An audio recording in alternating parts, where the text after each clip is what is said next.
Hey, what's up, everybody? Fred Minnick here. I'm going to be tasting this double-barreled blend, this Parker's Heritage, this Kentucky Bourbon Straight whiskey that has been aged for 13 and 15 years, coming in at 132.2 proof. Now, as you may recall, I have already tasted this, and this is technically, this is not a formal review. It's just kind of a rehash of things I have already said about it. But a lot of you requested that I do a full video on it. If you want more information on the Parker's Heritage, you can find that in the description. Now, I originally tasted this with Dirk Bentley for my podcast, and I was pretty open about it, about how I didn't care much for it, which is a heartbreaker for me because, I love Parker's Heritage normally. I mean, one of my favorite whiskeys of the 21st century was their wheat whiskey from a few years ago. It's so stellar, so good. But I'm always talking about this. I like oak to be an accent. I like it to be a part of the whiskey story.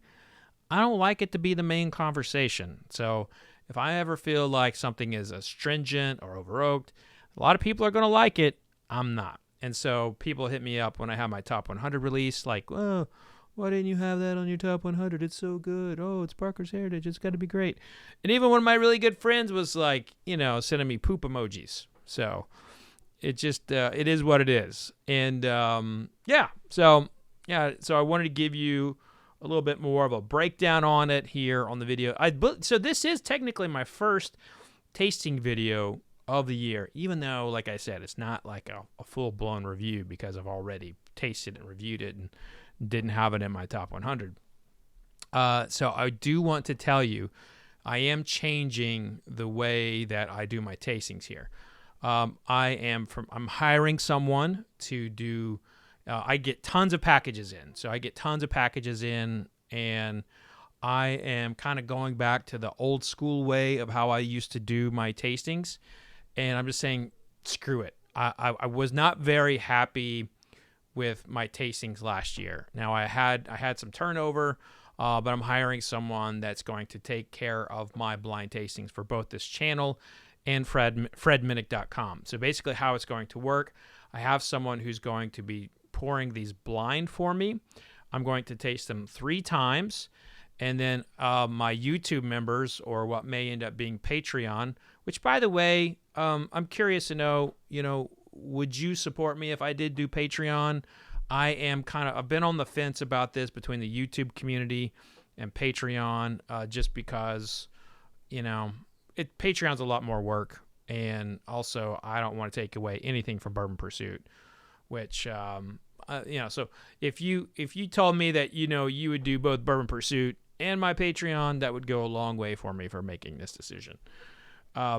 Anyway, so I'm going to be tasting these 3 times. I'll have the scores on fredminnick.com, and I will select some of those to come into to YouTube, and I will do the final tasting there. Now, the membership community, wherever it may be, I'm going to have it set up where they're going to be able to see the whole process and my scoring all the time. But basically what happened last year was I would taste things 1 or twice, and I kind of got away from my tasting 3 times on 3 different days to make decisions on a score. And so I want to get back to that. And I did that with my top 100, and it just felt so good, and I was so confident in those final scores because of my process. And I'd only gotten away from that process, to be quite frank with you, because it's very taxing. It's very time consuming. And everyone always says, like, how do I become you? How do I get to do what you do?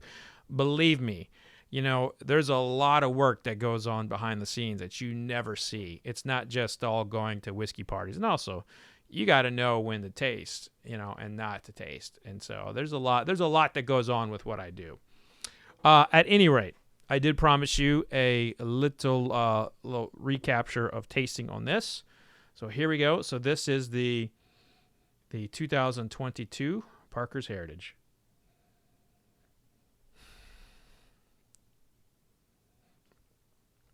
Comes off, very caramelly.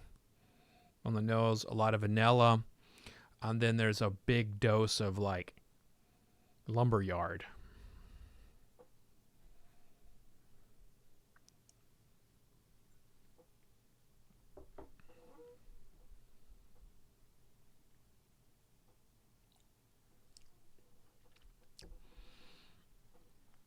You know,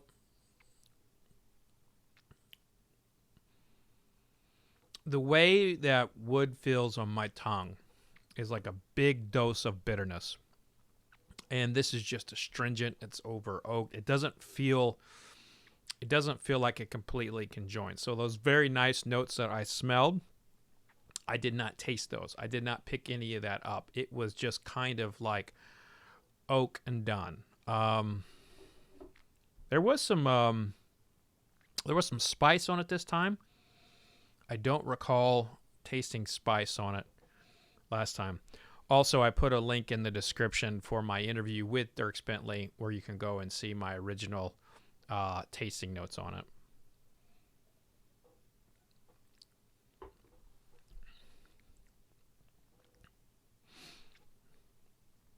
It doesn't feel complete. It doesn't feel balanced. It feels over oaked. There are some nice notes in here like buttered popcorn. There's some cinnamon. But anytime that a note pops up, like there's a little peach note here, there's a dried apricot note there. Anytime something pops up on the palate, it kind of like a swirl of astringency, of oakness just kind of comes in underneath. And look, you got to know your taster's palate. And I don't like oak. I don't like over oaked items. And I've been very consistent with that throughout my career, which is why, I pretty much bagged on Pappy Van Winkle 23 year this year and past years. I just don't think that bourbon is meant to have that much oak in it. And I think it's meant to have an accent and not all the way. That being said, you can get to that 15, 20, 23 year mark and it not be over oak, like the oak just be part of the story. But it's pretty rare. But whatever and however that oak gets there, is if the oak is the most dominant note, it's going to be a no for me. It's going to be a yes for a lot of other people, but it's a no for me. But that's going to do it for this tasting episode. Now you know my my thoughts on the Parker's Heritage from last year. If you happen to have seen the full episode with Dierks Bentley, you already knew, or if you caught any of my commentary about why this particular bottle was not on the list, you got confirmation once again. But that's going to do it here. If you'd be so kind, click that like button, hit the subscribe button, and let me know what you think about my new tasting strategy. I'm excited for it. I'm really excited for it. I'm having a meeting tomorrow going over with the person who's going to be doing all my blind pouring. So I'm pretty stoked about it. I just hope that I'm able to keep it up throughout the year because it's very important to me that I maintain that consistency. Cheers, y'all. Be safe out there. And remember, vodka sucks unless it's being used for hand sanitizer. Cheers.